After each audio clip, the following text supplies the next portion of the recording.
thanks for watching 4-Color Commentary. I'm Mark Allen, and I'm responding to a challenge video that was done a month ago, give or take, by Trev The Shipping Guru. It originated with him.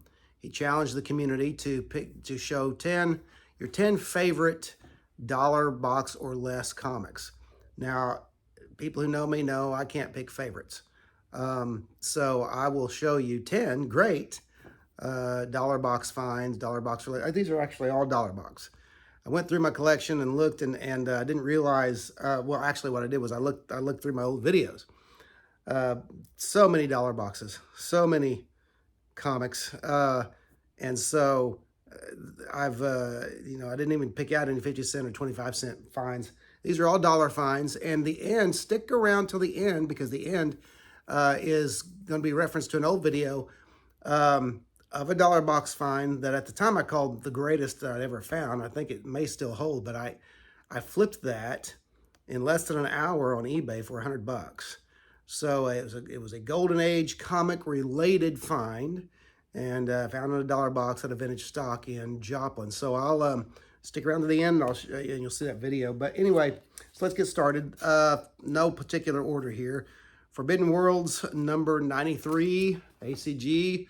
America's Comics Group. This kind of I don't have very many ACGs, but I like the history of the American Comics Group, and I'm always out for more of these. But when you find any silver or golden age comic in a dollar box, you buy it. That's my philosophy, because even if it's, first of all, it's going to be worth $1 to read.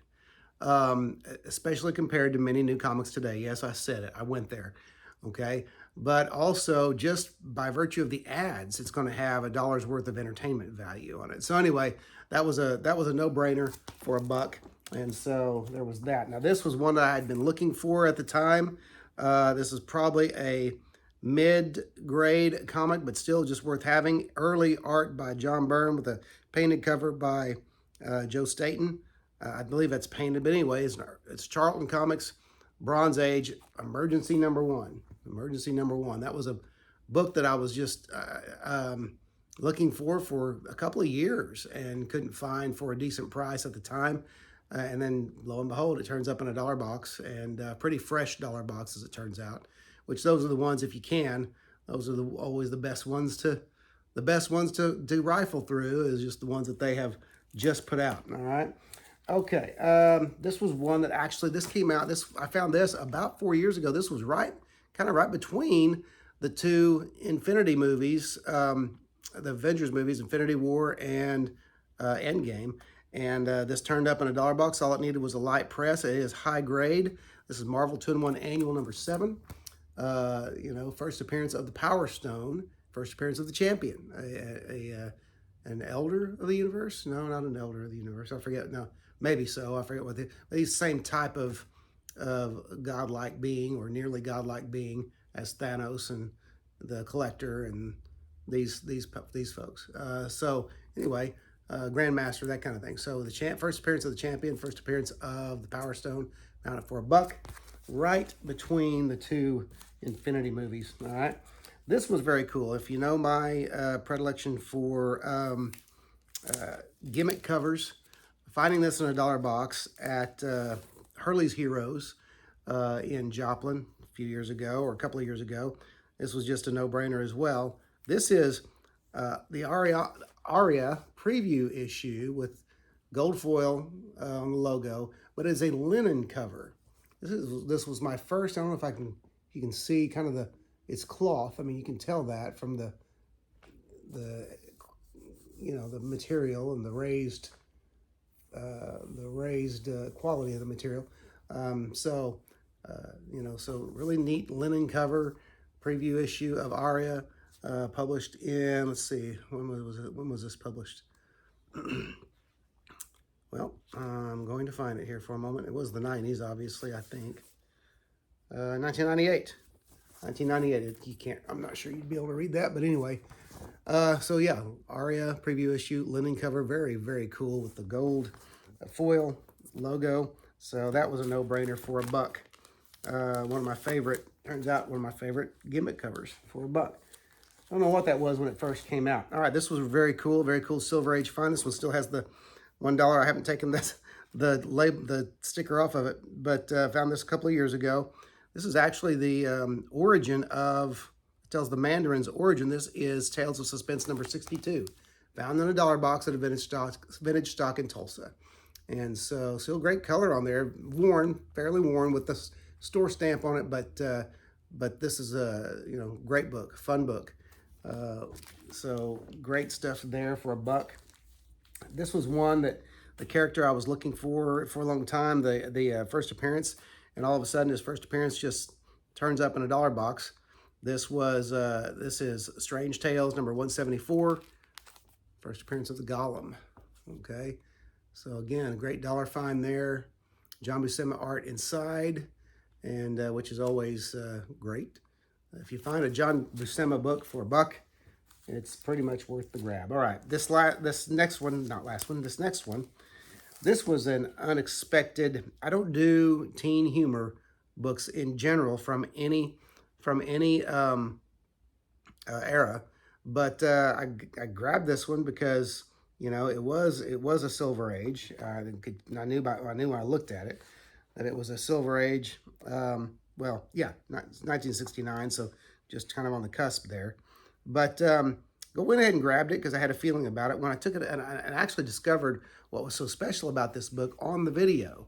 And if you go back and look at some of my videos, if you find the one that this was on, you'll know. But this is Tippy Teen, number 22. Okay, nothing seemingly special, just kind of a gitchy looking book. But then on the back, and like I said, I discovered this during the video. Got Jim Morrison of the Doors photo back cover. So anyway, great stuff there. Well worth having. On the inside back cover is also a photo of Noel Harrison, whoever that is. Anybody out there know who Noel Harrison is? I don't know if he was an actor or a musician or what. Okay, and then on the inside front cover, the Lovin' Spoonful. Okay. So kind of a neat $1 find there, Tippy Teen number 22, okay, 1969. So very cool there. Now, these next two are magazines, and the first one is actually by an outfit that I keep meaning to do some more research on, a company called Astral Comics, but this is Galaxia number 1. Okay, Galaxia number 1 with a great Rich Buckler cover on there. Lots of Rich Buckler work throughout, writing and art. But here's the neat thing: he uses both of his art styles on this book. His kind of Dick Giordano, Neil Adams type style, like you see on the cover. And then one story also has him aping, and I mean that with all due respect and love, aping Jack Kirby, which I always liked his faux Kirby style. So it was just always seems like a neat homage. And so even though he started it obviously before Kirby had ever passed, but anyway, Galaxia number 1. I don't know if there was a Galaxia number 2, but this was just really neat to have. Found it for $1 in a box of magazines years ago. All right, last one before the throwback that I'll send you to another video on. And anyway, this is a book. Again, this was the first and only issue of this series I've ever bought. It is a 1967 issue, so a year before I was born. This is Creepy number 19, found in a $1 box. Okay, very creepy cover, very scary cover.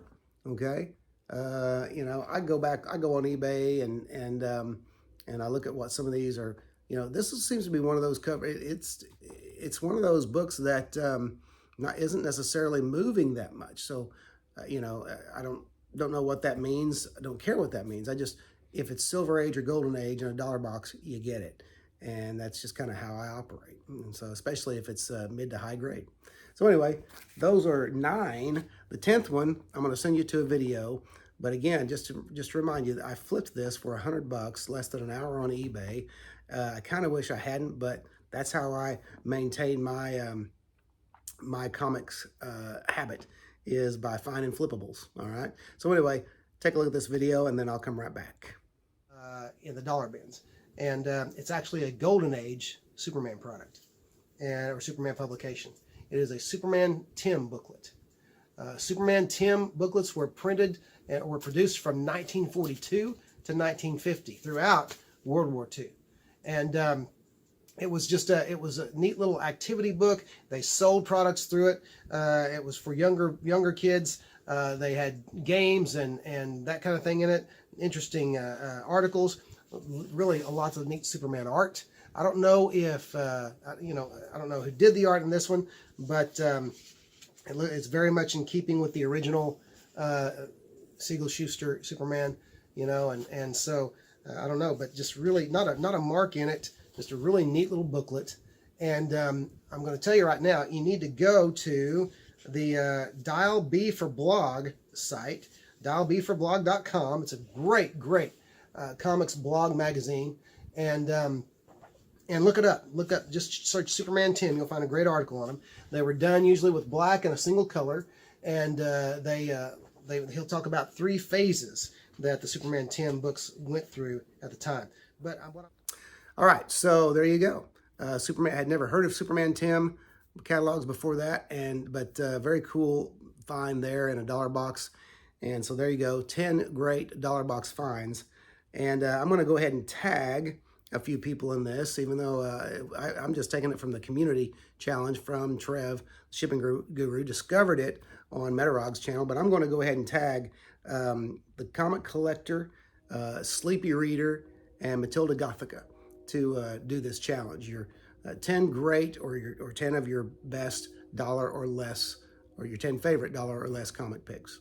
Alrighty. So anyway, thanks for watching. Subscribe if you haven't. Share the video. Comment on the video, and I'll see you next time.